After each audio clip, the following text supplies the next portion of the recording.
ओम शांति। 15 मई 2026 के अव्यक्त इशारे हैं। हम सदा अचल अडोल एक रस रहे, उसके लिए बाबा हमें 4 युक्तियां अंडरलाइन करवा रहे हैं। तो क्या करना है? आपके एक रस अचल स्थिति का ही यह अचल घर यादगार है। जैसे बाप दादा एक रस रहते हैं, वैसे बच्चों को भी एक रस रहना है। जब एक के ही रस में रहेंगे तो क्या होगा? एक रस अवस्था में रहेंगे। क्यों शब्द की निशानी क्वेश्चन मार्क सभी से टेढ़ा होता है। जब क्यों क्या शब्द निकल जाएगा तो क्या होगा? तब ड्रामा की भावी पर एक रस स्थैर्यम रह सकेंगे। तो अब अगर हम चिंतन करते हैं तो पहली बात आती है कि जीवन में हम अनेक प्रकार के रस लेते हैं और इसे हम कैसे परखें। तो जहां पर भी हमारा मन बार बार जाता है, अर्थात हम वहां से रस ले रहे हैं। जैसे कि मान सम्मान का रस, अपनी देह या देह के किसी संबंध का रस। और जब हम दुनिया के रस ले रहे होते हैं तो उस समय परमात्मा रस से वंचित रह जाते हैं। और क्योंकि दुनिया के रस तो कैसे है, जो आज है कल नहीं है, टेम्परेरी है। तो रस मिलने से खुशी रहेगी और जिस समय नहीं मिलेगा तो दुख रहेगा। स्थिति हलचल में आती रहेगी।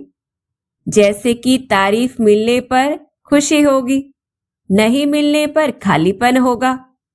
देह के संबंध से प्यार मिलने पर अच्छा लगेगा और अगर दूरी हो जाएगी तो दुख होगा। तो जितना हम आत्माएं एक परमात्मा रस से खुद को तृप्त करेंगी, खुद को भरपूर करने के लिए सिर्फ उस एक अविनाशी को अपना स्रोत बनाएंगे तो एक रस अवस्था में स्थिर रह सकेंगे। क्योंकि उससे जो हमें रस प्राप्त होता है वह कभी भी खत्म नहीं होता है। फिर दूसरी बात आती है, जो दूसरी विधि है अचल अडोल रहने के लिए, कि हमें ड्रामा पर निश्चय रखना है। जो कुछ भी हो रहा है, जो कुछ भी होना है, उसमें कल्याण समाया हुआ है।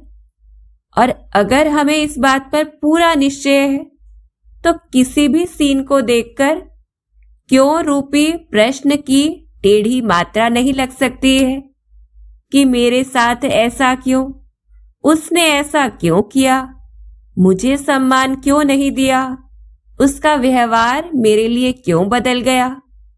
तो ऐसे जब क्यों लग जाता है तो मन प्रश्नों में उलझ जाता है, मन की शांति खत्म हो जाती है, स्थिति टेढ़ी हो जाती है। इसलिए हर बात का उत्तर हमें उसी समय तो नहीं प्राप्त होता है।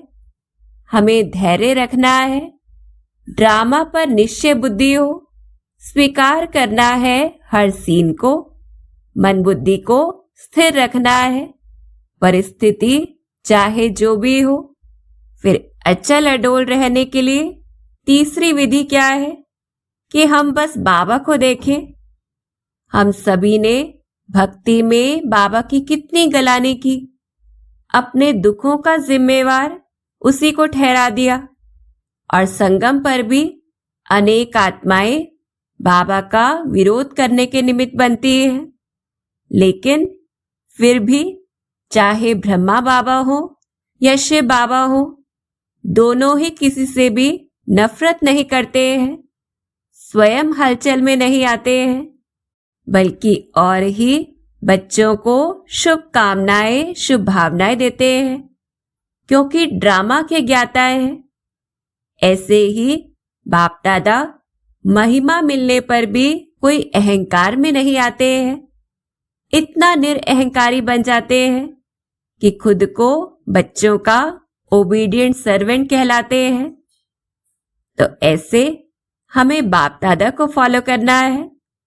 लोगों परिस्थितियों के बदलने से हमारे अंदर की स्थिति वह नहीं बदले।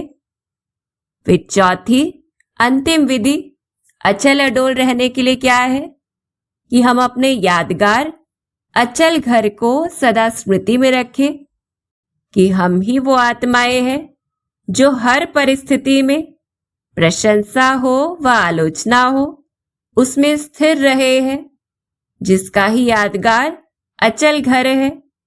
तो हम फिर हलचल में कैसे आ सकते हैं? इस प्रकार से खुद को प्रेरित करना है। और अचल होने का मतलब यह बिल्कुल नहीं है कि हमारे अंदर से भावनाएं खत्म हो जाएं, लेकिन भावनाएं हमें बहा कर ना ले जाएं।